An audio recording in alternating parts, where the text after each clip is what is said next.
We have a policy in the United States that when a United States senator walks into the room, we stop, everybody pauses, we thank the speaker we're about to interrupt, and we proceed. But tonight we have an even greater privilege. It is indeed my personal honor to introduce to each of you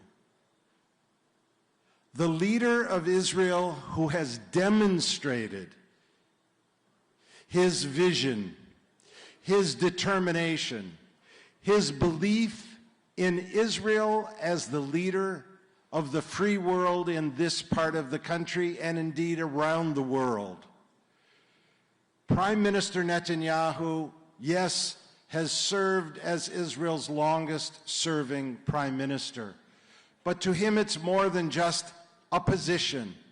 It is a life commitment, a lifetime of commitment to see to it that against all obstacles, against all foes, and in hand with all friends, that Israel thrives, that each Israeli thrives, and that the future of the Jewish people in the hands of Israel at the center of all of the Jewish people is a strong future, is a future that is built upon respect, dignity, and belief in the justice and the dignity of every human being.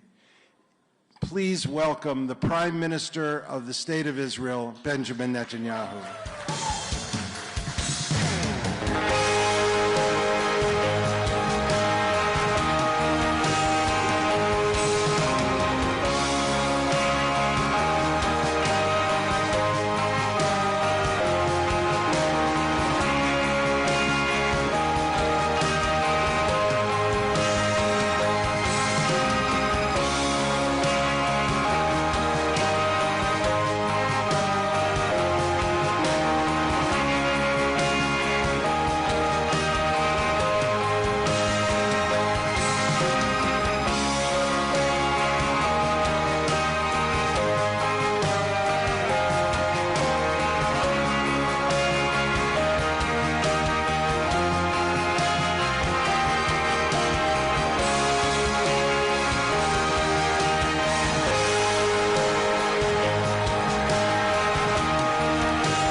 There are so many friends here that I don't see,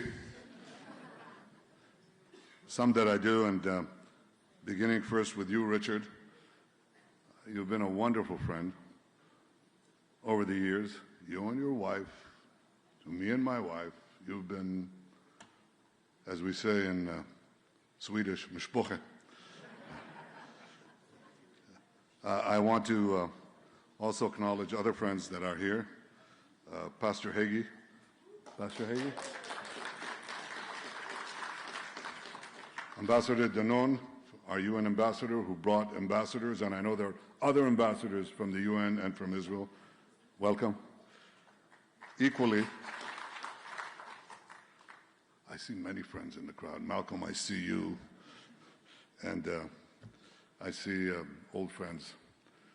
I asked you a question, my dear friend from Minnesota. How come there's so many liberals in Minnesota? I never got an answer.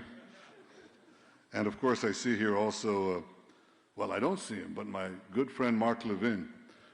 Where is Mark? Where is Mark? Where is Mark? Ah. Now here's a man who speaks the truth, fearlessly, in a straightforward and sort of subtle way. And he is an example of what all of you are, but especially what JNS does, and I want to acknowledge Alex Tremaine, CEO, for the work that you do, to, he said, to counter the conception. I said, no, it's not countering the conception, it's just to speak the truth. That's what we need.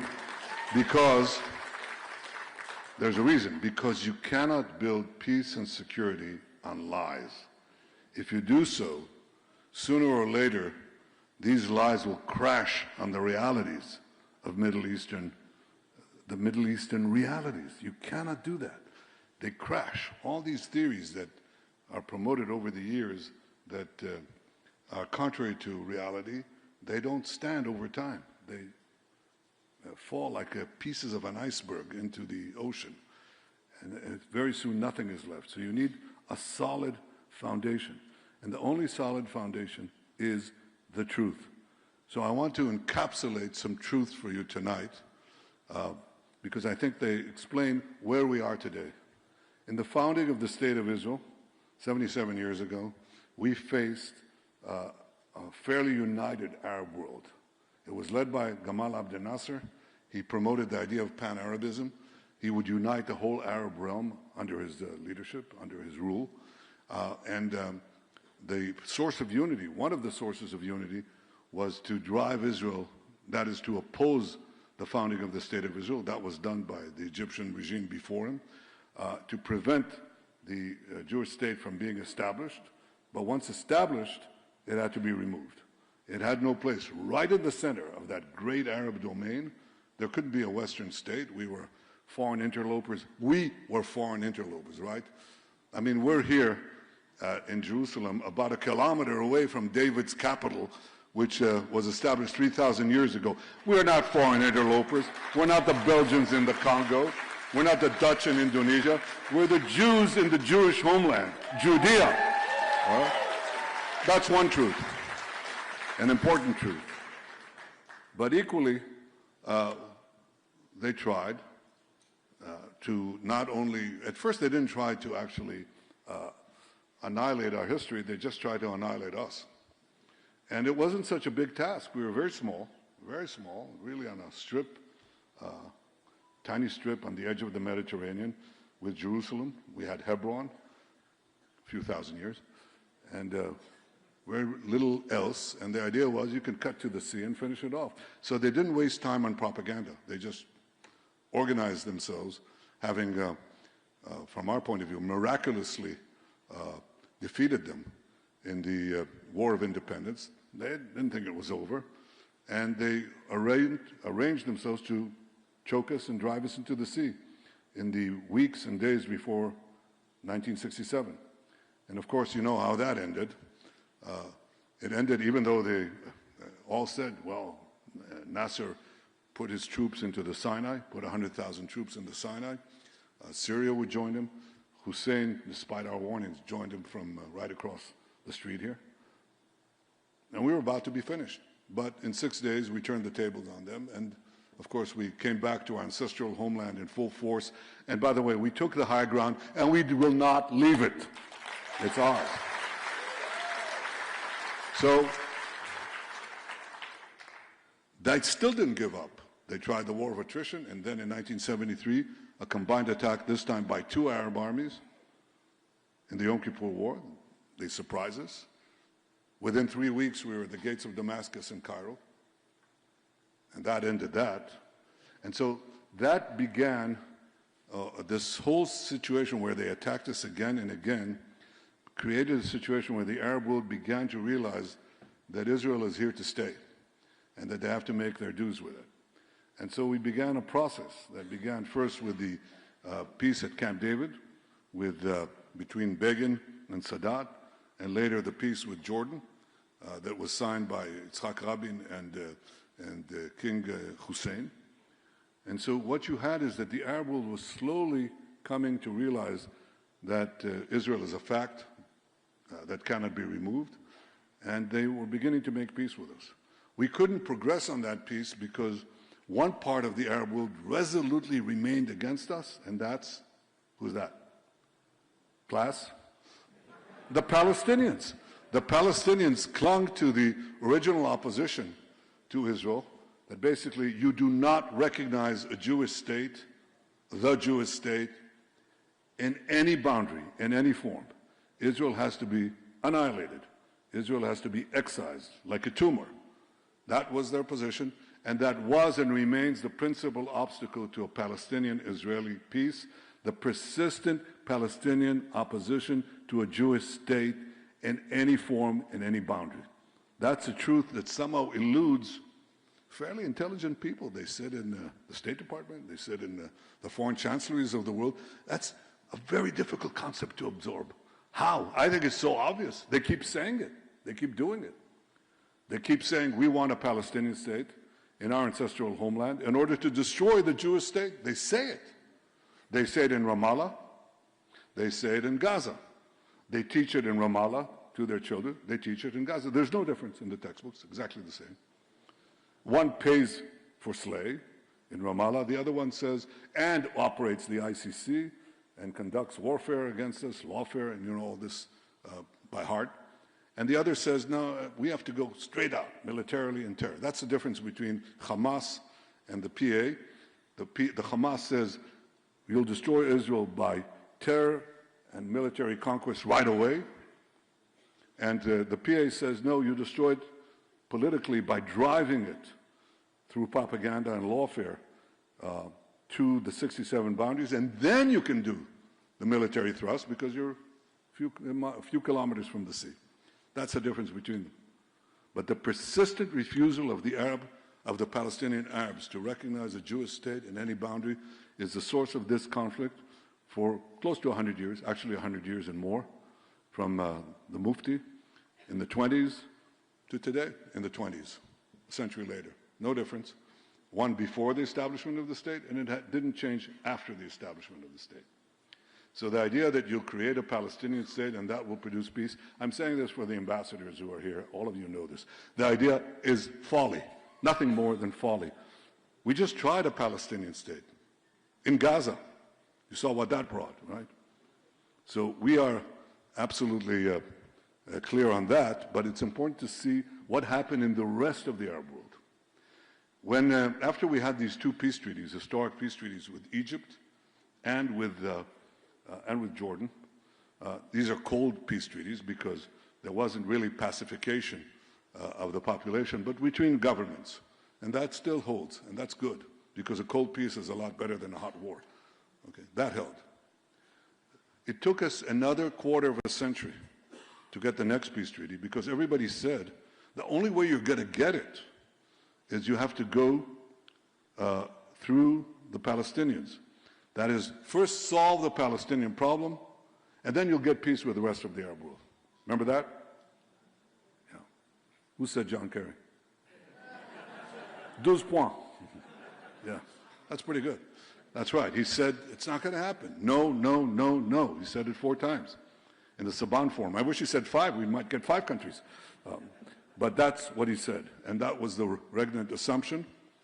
And of course, I didn't think so, because if we had to go through the Palestinians, aside from creating a state that will spell the end of Israel, we knew that the Palestinians would not make peace because they don't want a state next to Israel. They want a state instead of Israel.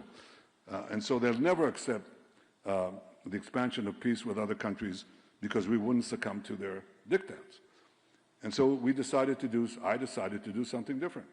I decided to go around the Palestinians, and we went directly to the Arab capitals, made 4 peace treaties with 4 Arab states in about 2 months. And so we expanded the circle of peace, but the main thing that you can see here is that the number of Arab states that attacked us, 5, arguably 7 states in 1948, 3 in 1967, 2 in the Yom Kippur War, then 1 in the Lebanon War in 1982, kept declining. And basically the Arab world began to normalize its relations with Israel. And that's the good news. The bad news is that the Arab world was being replaced by another much more potent force that appeared on the horizon, and that force is Iran. Beginning with the Islamic Revolution in Iran in 1979, Iran began to be the potent Islamist force in the Middle East and basically to replace the Arab world as the engine of attacks against Israel. They were committed to destroy Israel for a simple reason. They're committed, first of all, to conquering the Middle East. And they identified Israel correctly as the only real force that stands in their way locally in the region, because no one else is fighting Iran. The only ones who are willing to fight Iran and are fighting Iran is us. The only ones who are keeping the Middle East in place, as opposed to collapsing before Iranian aggression, is us. If we're not here, the neighboring countries would collapse on the spot. I won't give you details, but there are a lot of details that I could give you. But the ones who don't need the details are the Iranians. They know that very well. So they proceeded to embark on a campaign right from the start that basically targeted Israel, and it's not only to conquer the Middle East, it's for their larger ambition to subjugate all Muslims to their fanatic creed, but also, and that's written in their constitution, but also to export the revolution worldwide. And so their chant, right from the start, was what? Death to Israel, death to America. Death to Israel, death to America. That's almost a geographic truth. We stand in their way for their larger purposes. So they had to get rid of us. And in order to get rid of us, they designed basically two forms of attack. The first attack was to try to develop over the last 2 decades nuclear weapons. We'll talk about that in a minute. The second line of attack is something they developed piece by piece, step by step, which was to choke Israel by conquering pieces of the Middle East, both for their own reasons, but also as a noose of death around us. And you could see them moving from Iran to Iraq, to Syria, to the Mediterranean and Lebanon. They control Lebanon completely. They control Syria in many ways. They control Iraq. So now they have a continuum right to the sea. And then in the south, in Gaza, Hamas and Islamic Jihad. And then further south, the Houthis. And they have other plans. They would like to conquer the Arabian Peninsula. They would like to topple Jordan. They want to complete the conquest of the Middle East. But what stands in their way? Israel. So if you have this noose of death, tighten the noose. And the plan that they hatched is something that became much clearer to us in the course of the war we've just fought. You know that we were attacked savagely, horribly, in October 7th. I mean, these people are indescribable, actually describable. I mean, Chancellor Scholz, who visited me in the beginning of the war, when he saw the film, the horrors, and visited the sites, he said they're exactly like the Nazis. And I said, no, they're different. Not in intent, not in savagery, but the Nazis tried to hide their crimes, and these people carry GoPro cameras, live. You know, they're ecstatic about the blood they shed, the people they butcher, the women they rape, the men they beheaded, the babies they burned. They're ecstatic about it. So they took 250 and some hostages, of which we recovered so far 197, and 198. And of these, 147 are alive, and the remainder are dead. But we intend to recover the rest. There are up to 24 that are alive. The remainder are dead. We intend to bring back all of them. But the most important thing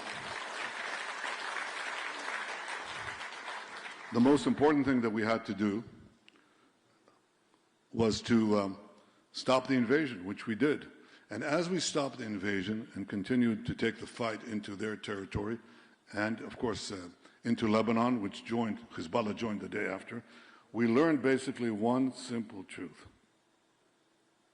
We learned that Sinwar jumped the gun.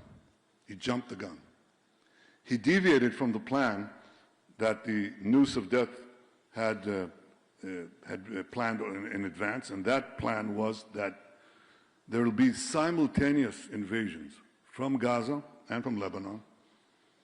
The distances to the center of the country are very small, and simultaneous pelleting of Israel, barrages of ballistic missiles and rockets in a tiny country that was meant to basically erase Israel. That was the plan. And Hamas didn't wait, couldn't get over themselves. They fired too quickly. In fact, Hezbollah was surprised. They said, why did they tell us? They were supposed to tell us. But they didn't tell them. And so we had time to prevent a similar ground invasion that would have been much more potent, because there's no comparison to the power of Hezbollah, the Ridwan force, compared to the Nukhbas, the monsters who attacked us. Much more potent. But by that time, we could move our army to the north, so we stopped that invasion. And we discovered that this was hatched out. There was a clock in Iran, and it said here, the end of Israel in such and such date, and the clock is winding down. But this was the plan. And in many ways, what happened is that we simply broke this. On the second day of the war, I said, we will change the face of the Middle East. We first had to go into Gaza. Our American friends who came here, and I appreciate the fact that President Biden came here at the beginning of the war and gave us support at the beginning of the war. But they said, don't go in. Don't do the ground invasion. Do it from the air. And I said, Joe, we tried that.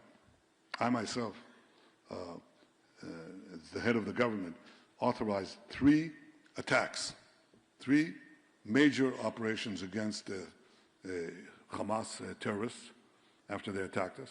We killed thousands of terrorists. We killed their military commander, Jabri. It didn't make a dent. It made a dent. It stayed them. They had to rearm again and so on. But it didn't stop it. I said, it's not going to work. We have to go in. So against their better advice, we went in. And then they said, well, very soon the propaganda war began to work against us. So as we were making our military thrust, the diplomatic support that we had at the start of the war turned against us. And now we were facing pressure to mitigate the fight and very soon to stop the fight. We went into Gaza City.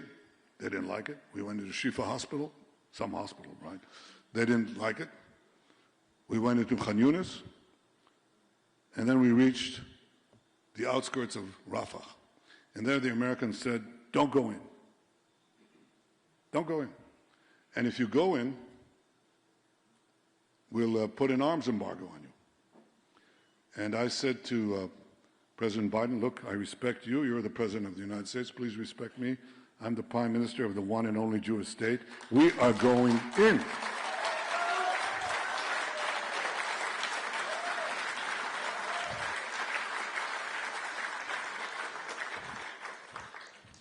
And the Secretary of State Blinken came in a few days later, and he said, the President is serious. I said, I know he's serious. He's going to do it. I know. He's already done it. And he said, so what do you say? I said, Tony, we will fight with our fingernails if we have to. And we did. But we had more than fingernails. I said in the cabinet that the weapons will take care of themselves. We'll fight with what we have. But we will not survive if Israel becomes a vassal state. We are not a vassal state.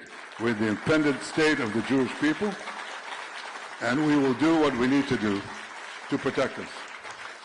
So we went into Rafah.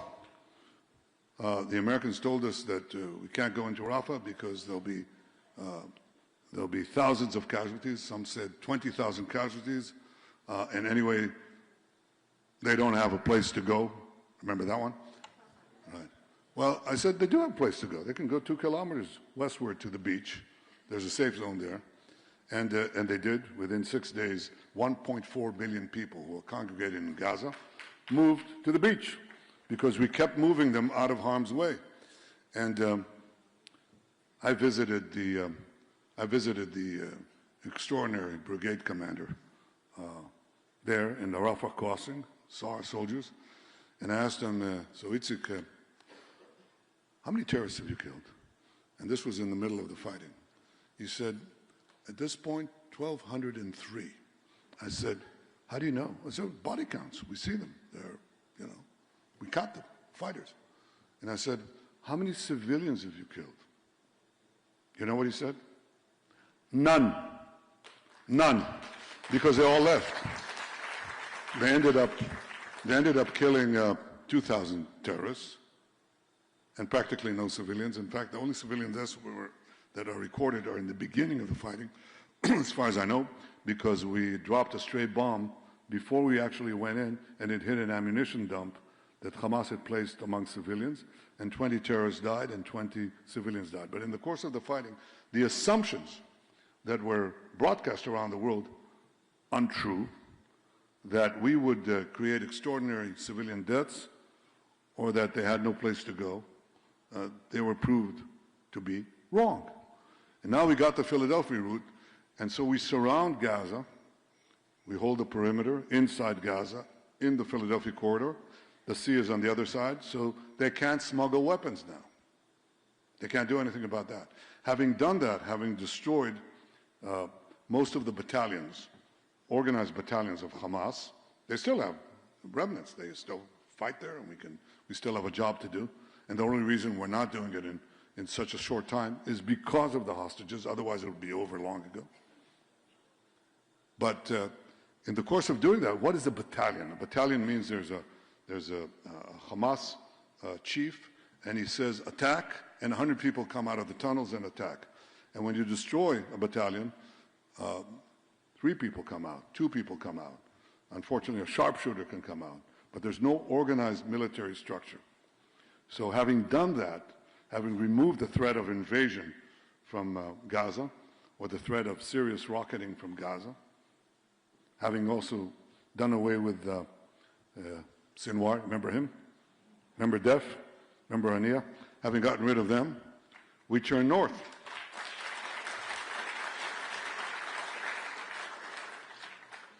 And having turned north, we had this small thing, you know, the beepers. You remember the beepers, the pagers? Yeah.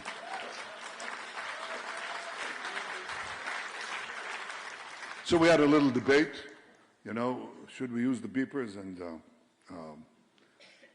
some of the people said, we have to tell the Americans.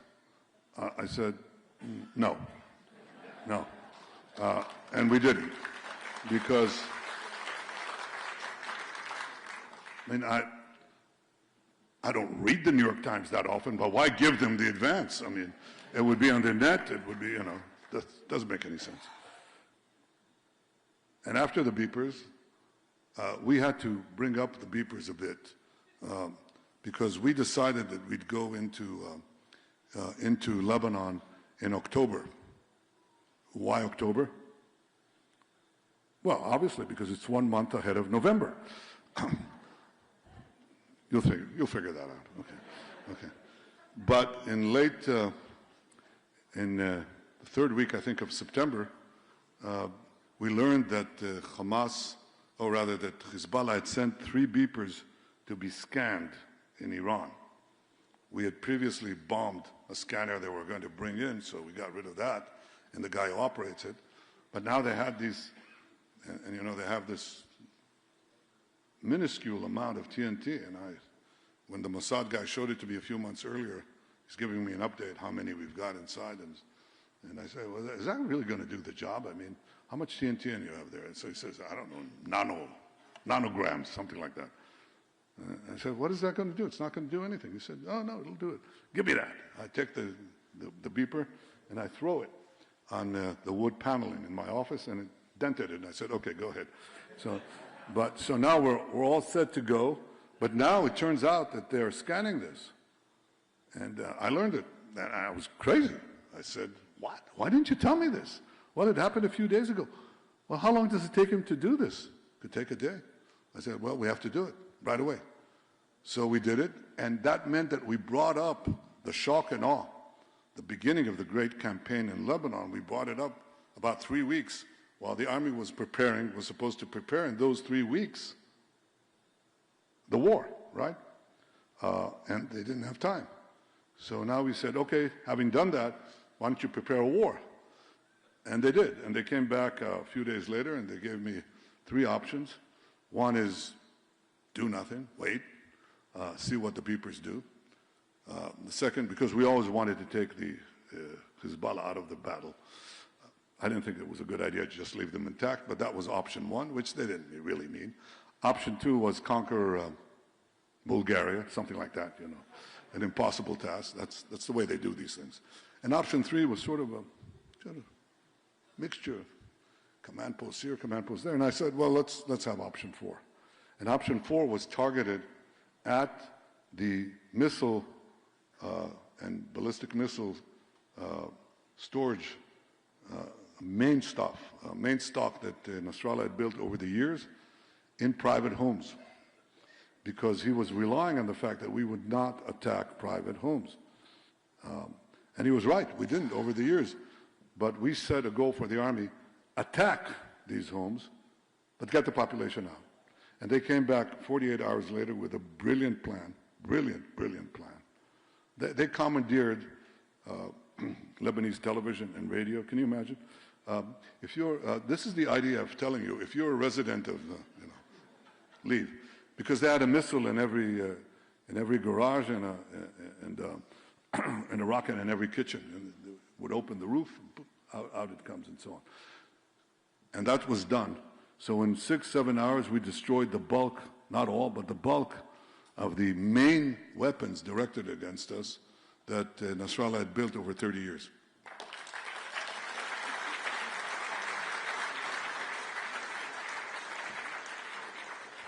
Now, in the course of those weeks, we had targeted and killed many of the Hezbollah's commanders, military commanders. But there was still one person there, and he was running the war independently. He was doing it quite well, I have to say. And that was Nasrallah himself. So we knew where he was.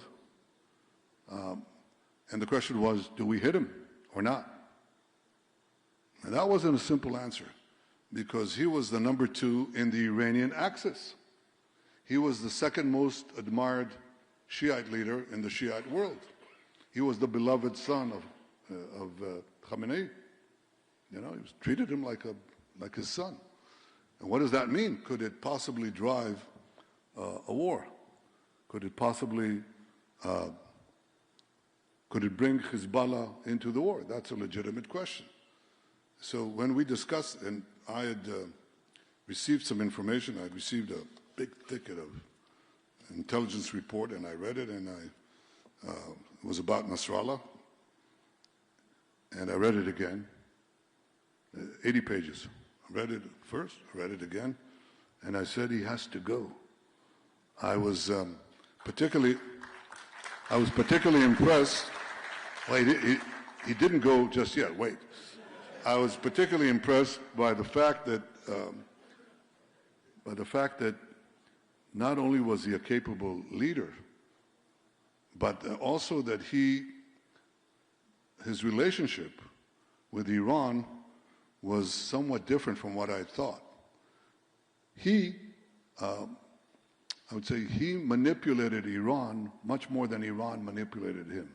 He influenced Iran much more than Iran influenced him.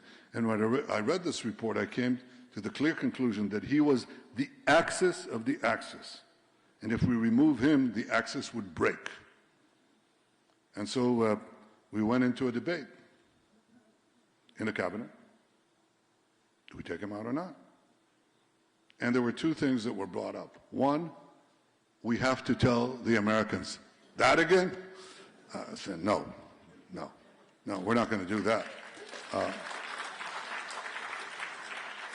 And the second was, well, you know, you have to really think seriously about the consequences. I mean, Iran has a lot of ballistic missiles. A ballistic missile, something from where I'm standing right up to that wall. It's like a bus full of tons of TNT. And you have many hundreds of these, and they would fall in Israel, and they would do serious damage. So you couldn't quite dismiss that. And then the question was, do you do it or you don't do it? Well, I stopped the cabinet meeting went on for quite some time. Cabinet was split, not half and half. Most wanted to do it, but some didn't. And the senior echelon was hesitant. I could see that. So I called the then Minister of Defense and then Chief of Staff to a separate room, and I said, look, the American thing is out of the question. At best, we could tell them, you know, when the planes are en route, give them the courtesy, but we're not going to tell them. But I want to think about what you're saying, and I'll come back to you. And there was a real sigh of relief there, because, you know, I'm going to the States to give a speech at the UN. I was a few hours away from giving a speech. So I'll stay in the UN. By that time, we had intel that Nasrallah would probably leave to another place, which we didn't have access. So that would solve that dilemma. What I think they didn't know is that I have what is called an Air Force One. It's really Air Force -1. It's kind of dilapidated, but it's very serviceable because it has a bed and it has a secure line. So I slept for a couple of hours, 2 hours, got up, opened the phone, and called the chiefs in, and I said, okay, I've made a decision, we're going to take him out. And I asked that you convene the cabinet on a phone line when I get to New York. Got to New York, went to the Regency Hotel. I mean, I'm sure there have been many important conversations in the Regency Hotel, but I don't think there was anything like this. And we had a cabinet meeting in the Regency Hotel and decided on the attack. I still had to write my speech, which I do. What a bore. So I spent the night writing the speech, but also taking 2 other phones to make sure that the planes take off, you know, that the logistics were okay. And went to give the speech. And right after the speech, I was meeting some Israeli journalists. I don't do that very often. And there's no point. And my military secretary came in and gave me a note with one word, Butsa, done, done.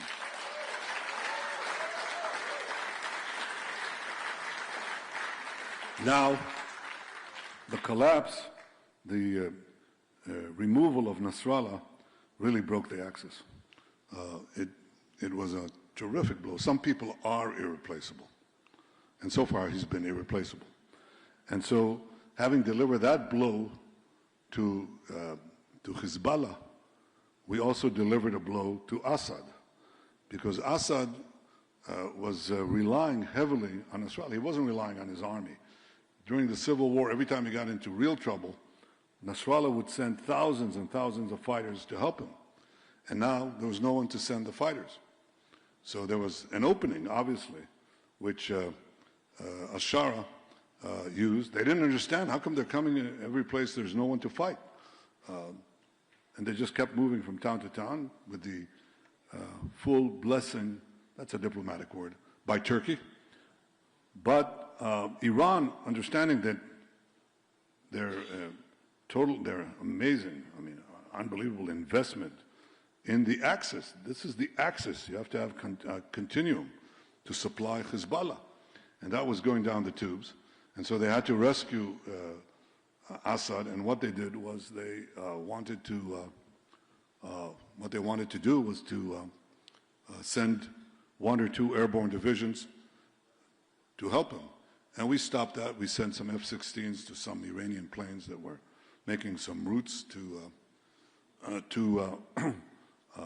Damascus. They turned back. So being shed of any support from the West and any support from the East, the Assad regime collapsed. And just to make sure, we destroyed 90% of their armaments of the army. And then improved a bit our positions, like taking the summit of the Hermon Mountain. It's a very beautiful place. That's what we did. So in effect, if you summarize everything that I said up to now, what we did is we had peace going with the Arab world, Iran coming up, Iran putting a noose around our death, and Israel turning the tables on them from a situation where on October 7th people thought that Israel was doomed to making Israel the most powerful country in the region within a very short time. We could do that because of the incredible courage of our soldiers and our commanders. Incredible. Yeah. Just incredible.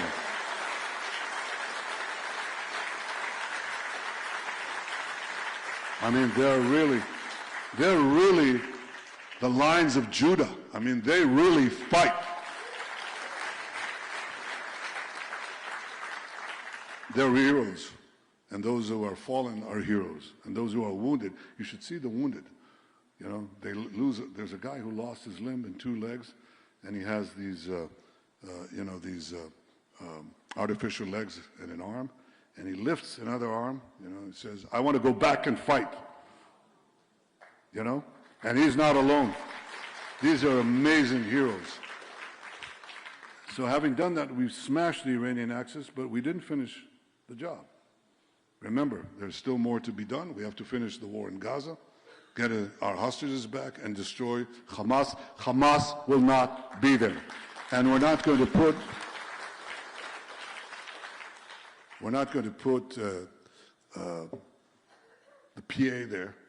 Why replace one regime that is sworn to our destruction with another regime that is sworn to our destruction? We won't do that. I can say that Israel, in any case, will control the area militarily. We're not going to succumb to any pressure not to do that.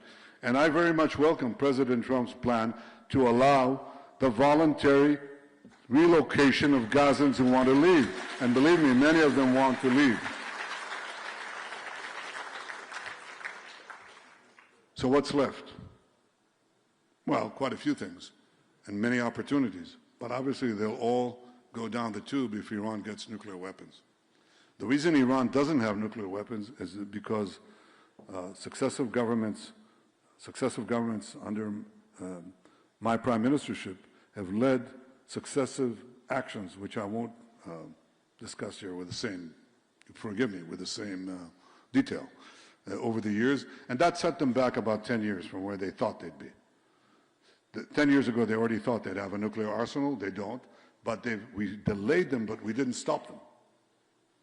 So they moved very far on enrichment. They're trying to move on weaponry. And the question is now what to do. Happily, we have a president in Washington who's committed, as he says, and as he said to me many times, including just recently, we can't allow Iran to have nuclear weapons. And I said, I absolutely believe that, devoted a good chunk of my life to prevent that. But there are 2 ways to do it. One is to get a deal that would prevent them from doing that by dismantling their nuclear infrastructure. You have to dismantle their nuclear infrastructure. And that means not that they will not enrich uranium, but that they will not have the capacity to enrich uranium, which means you destroy the centrifuges, you remove, of course, the nuclear material that is already enriched, and there are a few other things that you have to do, but that's the crux of it.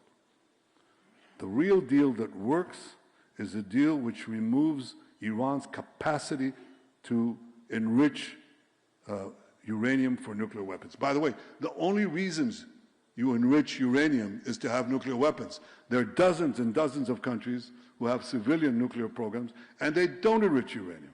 So Iran is constantly thinking, well, we have to find a reason why we're putting these things in bunkers under mountains, maybe for radioisotopes, right, for medicine, or for nuclear submarines. Give me a break. They enrich uranium for one reason and one reason only, and that's to make nuclear weapons, which they intend to use to destroy my country and threaten America. Once they have the weapons of delivery, ballistic missiles, ICBMs, intercontinental ballistic missiles, they will threaten every city in the United States.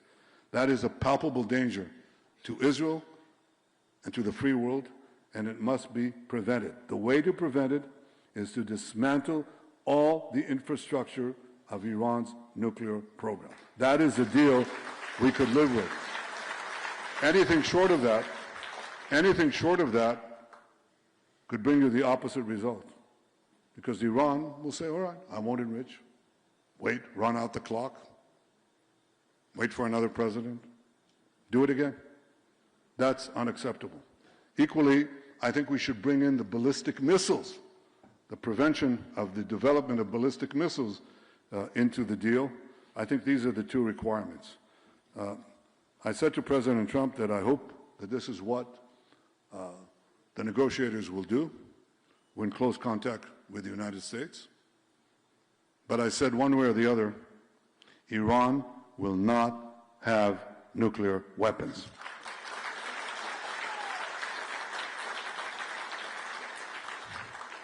So we have a seven-front war, which is really a one-front war with Iran and its proxies.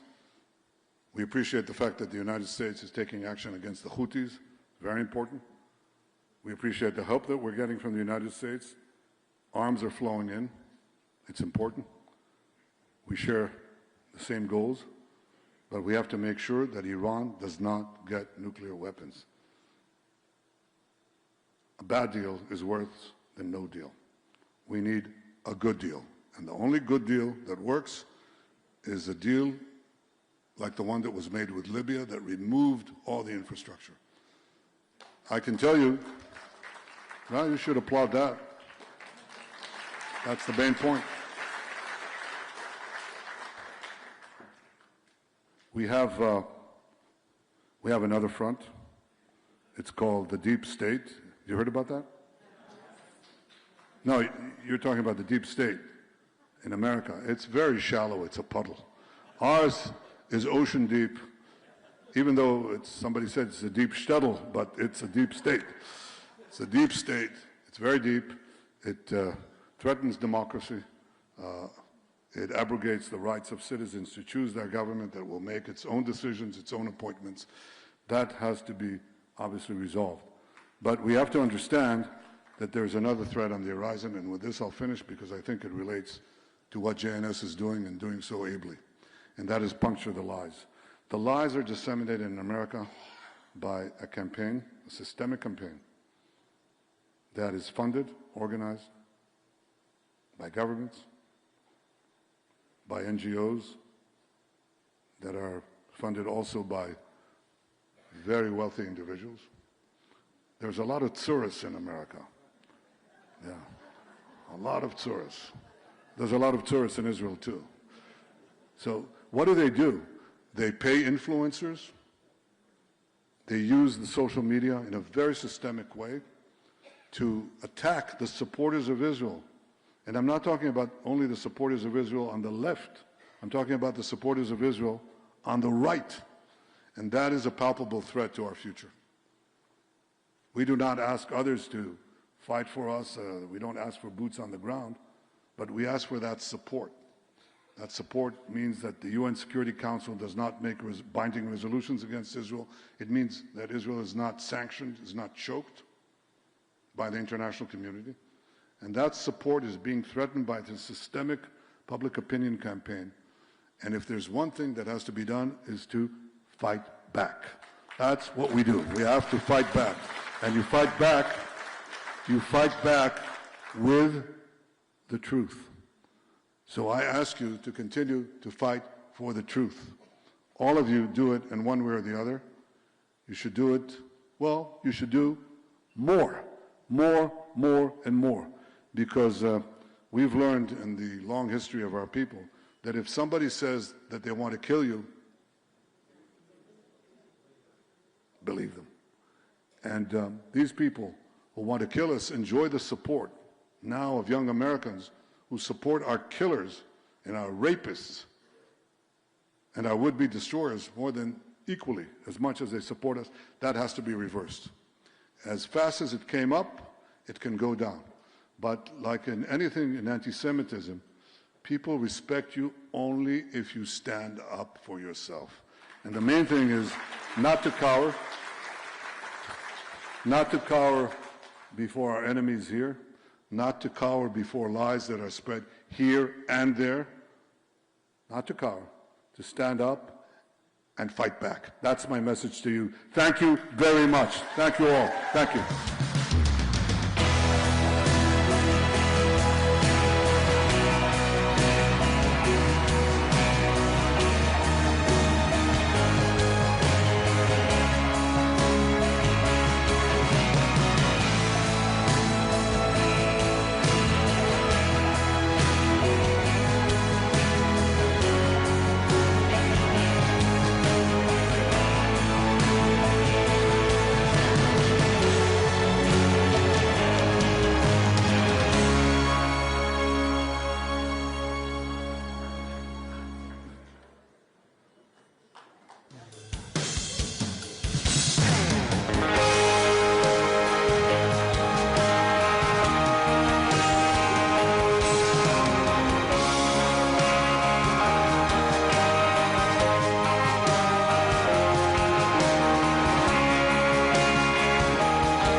I don't want to disappoint the good souls in the Israeli channels, except 14. But the exact number of hostages that we released is 196, of which 147 are alive. So if you took notes, take that note. Thank you.